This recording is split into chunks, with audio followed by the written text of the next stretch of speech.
അപ്പൊ ചേട്ടാ, എനിക്ക് ആദ്യം ചോദിക്കാനുള്ളതെന്ന് പറഞ്ഞു കഴിഞ്ഞാൽ ചേട്ടൻ ഒരു വലിയൊരു പീരീഡ്, അതായത് 20 വർഷം ഒരു ലൈഫിന്റെ നല്ലൊരു പീരീഡ് ചേട്ടൻ HDFC-യിലായിരുന്നു അല്ലേ? അപ്പോൾ ഇപ്പൊ ഈ ഒരു 20 വർഷം കൊണ്ട് ഹോം ലോൺ ഇൻഡസ്ട്രിയിൽ വന്ന മാറ്റങ്ങൾ എന്തൊക്കെയാണ്? ഇനീഷ്യൽ ടൈമിൽ എങ്ങനെയാണെന്ന് വെച്ച് കഴിഞ്ഞാൽ ഞാനൊക്കെ ജോയിൻ ചെയ്ത സമയത്ത് നമ്മൾ ലോൺ ആപ്ലിക്കേഷൻ എടുക്കണമെങ്കിൽ കസ്റ്റമറെ വീട്ടിൽ പോകണം, കസ്റ്റമറെ കണ്ട് ലോണിന്റെ കാര്യങ്ങളെല്ലാം എക്സ്പ്ലെയിൻ ചെയ്യണം, എന്തൊക്കെ ഡോക്യുമെന്റ് ലിസ്റ്റ് എഴുതി കൊടുക്കണം. കാരണം ഇനി ആ ടൈമിൽ അവരിൽ ഉണ്ടാവില്ലല്ലോ. അതെല്ലാം എഴുതി കൊടുത്തിട്ട് പിന്നീട് അവരെ കഴിഞ്ഞ് നമ്മൾ ഡയറക്റ്റ്ലി ചെന്നിട്ട് ഒറിജിനൽ ആപ്ലിക്കേഷൻ ഫോം, ഫോട്ടോ, പേ സ്ലിപ്പ്, ബാങ്ക് സ്റ്റേറ്റ്മെന്റ്, അതൊക്കെ ഒറിജിനൽ വേണം.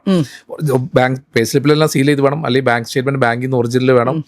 ഈ ഡോക്യുമെന്റ്സ്, അതുപോലെ പ്രോസസിംഗ് ഫീയുടെ ചെക്ക്, ഇതെല്ലാം നമ്മൾ എല്ലാം ഹാർഡ് കോപ്പി കളക്ട് ചെയ്യണം. ഈ ഹാർഡ് കോപ്പീസ് എല്ലാം കളക്ട് ചെയ്ത് നമ്മൾ പ്രോസസ്സ് ചെയ്ത് നമ്മൾ ലോൺ സാങ്ഷൻ ചെയ്യണം. ഇന്ന് കാലം മാറി ഇപ്പോൾ എന്ത് പറ്റി ഗുണം കിട്ടിയെന്ന് വെച്ച് കഴിഞ്ഞാൽ ഇതെല്ലാം ഡിജിറ്റലൈസേഷനായി. ഏറ്റവും വലിയ അഡ്വാൻറ്റേജ് അതാണ്. നമ്മളിപ്പോൾ എല്ലാം പറയുന്നല്ലോ, നമ്മൾ എല്ലാ കാര്യങ്ങളും ഡിജിറ്റലൈസേഷൻ ആയിക്കൊണ്ടിരിക്കുകയാണെന്ന്. അതിൻ്റെ അഡ്വാൻറ്റേജ് എന്ന് വെച്ച് കഴിഞ്ഞാൽ കസ്റ്റമർ ഡോക്യുമെന്റ്സ് എല്ലാം ബൈ വാട്സപ്പ് ഓർ മെയിൽ വഴി നമുക്ക് അയച്ചു തന്നാൽ മതി. മറ്റത് നമ്മൾ കസ്റ്റമർ പറയും ഡോക്യുമെന്റ് ഞാൻ തന്നിരുന്നു പറയും, നമ്മൾ പറയും സാറേ ഞാൻ തന്നിട്ടുണ്ടായില്ല. ഡോക്യുമെന്റ് മിസ്സിങ്ങിന് ചാൻസസ് അന്ന് കൂടുതലായിരുന്നു, ഇന്ന് കൂടുതലില്ല. കാരണം ഡിജിറ്റലൈസേഷൻ ആയതുകൊണ്ട് വാട്സപ്പിലോ മെയിലിലോ ചെക്ക് ചെയ്താൽ ഡോക്യുമെന്റ്സ് അവിടെ ഉണ്ടാവും.